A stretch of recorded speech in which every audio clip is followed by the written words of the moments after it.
I'm about to ruffle a lot of feathers. Here we go. Gain staging is really not that big of a deal in the digital era of music, but yet somehow so many YouTube channels talk about gain staging as if it is this like extremely important thing. And if you don't do it exactly how they say, then you're gonna ruin your mixes and productions and the production gods will smite you. But here's the truth. Gain staging was important during the analog era for a very specific reason, and that was noise floor. And this is that the amplifiers in analog gear like preamps had a certain amount of noise, and if you were to record something through a preamp at too low of gain, then when you went to turn up the faders on a console, you were not only turning up the source, but also turning up the noise floor. And what that noise floor is a hum or a hiss. So a tape machine has a natural hum or hiss, and that noise would be getting boosted when the source was boosted if the source was not at a certain loudness in relationship to that noise floor. So gain staging is really all about making sure that when you record something, you're recording it at a loud enough level that the volume difference between the source you were recording compared to the noise floor was great enough that you don't have any issues with that noise coming into your mix as you start moving the faders around. So if you're working with really old analog gear, then sure, this is important. But let me be totally frank, I never worry about this because today it's extremely simple. If you are producing and mixing in the box, then you just simply don't need to be worrying about this so much. Here's what is relevant about gain staging today in the digital era. If you are recording something, then you should be recording that element at a good volume into your DAW. That is not clipping, and that's really it. So if I'm recording a vocal, I'm gonna usually be aiming for gain to be around -6 dB, maybe a bit hotter, maybe a bit under, depending on the vocal. And there isn't really like a hard black and white rule, except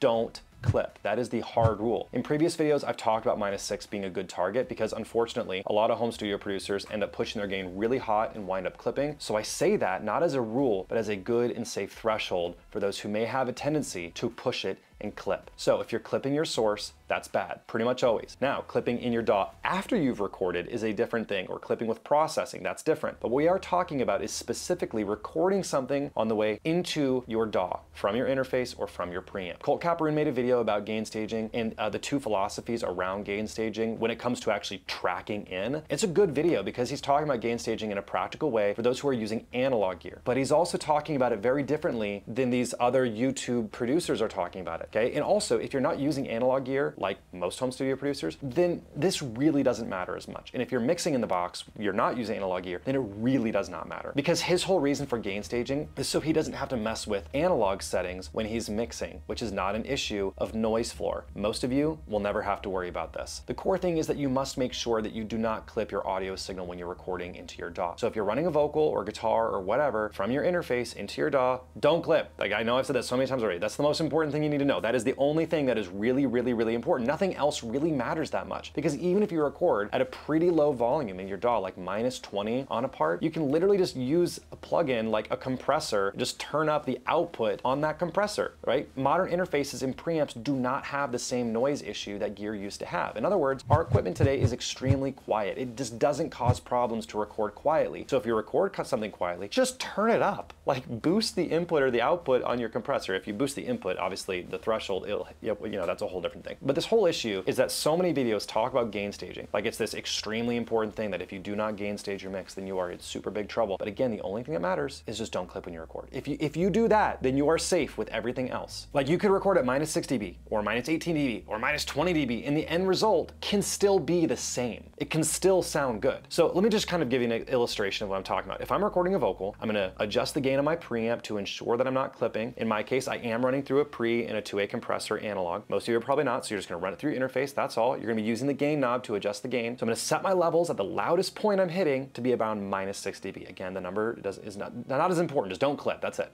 And then that's what I'm gonna record, okay? So if we record -6 dB as an example, that's great. But if we use another example, we could actually go on the softer side. We could be in a softer example of like -18 or -20 dB. And we could do that, and that's gonna be fine. But a lot of people are gonna be like, oh no, you're doing it wrong. Like, you're not gain staging properly. And it's just ridiculous, right? It isn't wrong because it's easily adjusted inside of my DAW with either a gain tool or a compressor or really any other plugin that's gonna have some sort of an output knob where I can adjust the output. And if you turn that up, you're not gonna hear a hum or a hiss. Like, if I record a vocal at -20 dB and then bump it up to -6 dB in post, in the DAW, you're not gonna hear a hiss. Because again, the gear that we have today is insanely quiet. We could record at a quieter level. Now, I want to be clear about something, and that is that if you are using analog gear, like if I'm using my preamp and my compressor, there is a sweet spot as far as signal coming in. But this is a little bit different than gain staging in the way that we're talking about. It's more about like what signal is going to be sounding just a little bit better in terms of clarity. If I'm hitting it at -6 dB, it's going to sound better than hitting it at -20 dB, because pushing it a little bit, it's going to sound great. This is why tube mics and tube amps sound great. My compressor is a tube compressor. So when you push it a bit, it adds a nice little bit of character. It sounds really nice. So am I saying that there is absolutely no effect of recording something at -20 versus -6? I'm not saying that. But what I am saying is that this whole conversation is wildly blown out of proportion. And beyond that, how many of you are actually running your stuff through an analog preamp or an analog compressor? I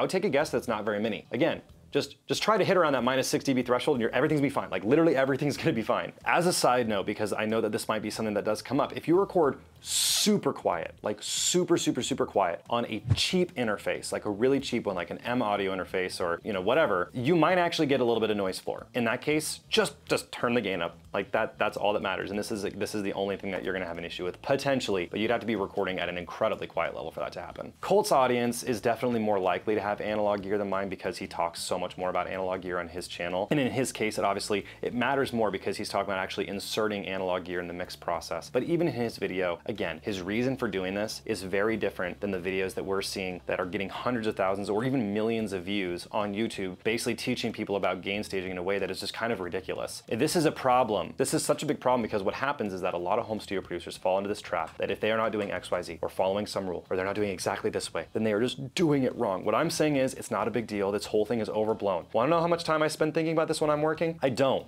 That's how much. I just record good source. End of conversation. It's frustrating because early on, I was in that boat of watching these videos, like 10 plus years ago, when some of the stuff was becoming more talked about on YouTube. And I felt very concerned that I was doing things wrong. I felt like there are all these rules, I didn't understand them. And I know this topic tends to cause that kind of response from people. And then other people hold on to this topic as if it's literally sacrilegious to dare say what I'm saying right now. Again, the production gods are gonna smite me. And I guarantee you, if you look in the comments in this video, there are gonna be people defending gain staging to their grave. There are literally entire videos talking about how when you mix, you need to put a gain plugin on every track and get all of your tracks to be at -6 dB, or maybe it's -18 dB, depending on who you listen to, because even they disagree with each other about what the quote-unquote sweet spot is. And if you don't start with this, then you're completely starting the wrong way. And I have tried doing this, by the way. I've actually done this. I put a gain tool on all the tracks, adjusted the gain, goes through that whole process, before mixing and setting everything up. And guess what? It's a massive waste of time. Made zero impact on my mixes, and then no one's even gonna know what's going on under the hood with these mixes. I mean, when have you ever listened to a song and thought, this mix isn't that good? Probably didn't gain stage. I mean, it's kind of comical, to be honest. In the example I was giving before of using like a gain tool to bump up a quieter vocal, I'm not bumping it up because of quote unquote gain staging for the mix. I'm doing this because I just simply want to get it louder. Like that's it. Like you could use a compressor, you could just bump the output up, you could be the same. And actually if you use a compressor, it might add a nice character, or I could literally just use the fader. If you were to look at my mixes, you just wouldn't see any of this stuff happening using gain tools on all my tracks to get them all at exactly some specific dB level. And guess what? I've never had my mastering engineer hit me up and say, oh man, Nathan, I'm really concerned because I'm noticing that the audio doesn't sound like you put a gain plugin on every track, and it doesn't sound like you actually went through a really good gain staging process before you mixed this. And he's a platinum mastering engineer, so if my mixes were problematic, he would tell me. It's just ridiculous. Of course this doesn't matter. And look, I get it. Some of you might be like, who's this guy saying all this? Okay, fine. Let me roll a clip for you of someone who I think most people are not going to argue with, Andrew Sheps, who's probably one of the more respected mixing engineers out there. Do you spend a lot of time organizing before you start gain staging and listening?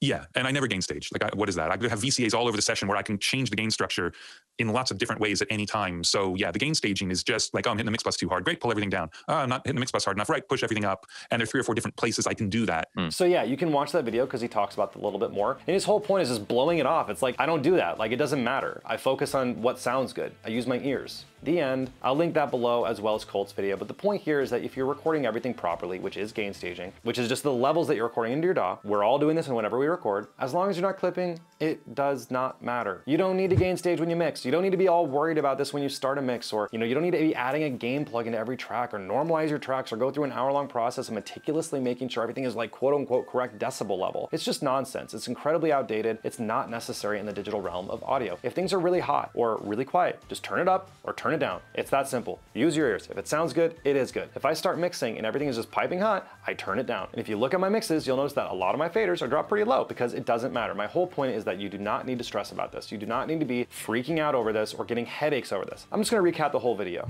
Don't clip. The end. See you in the next one.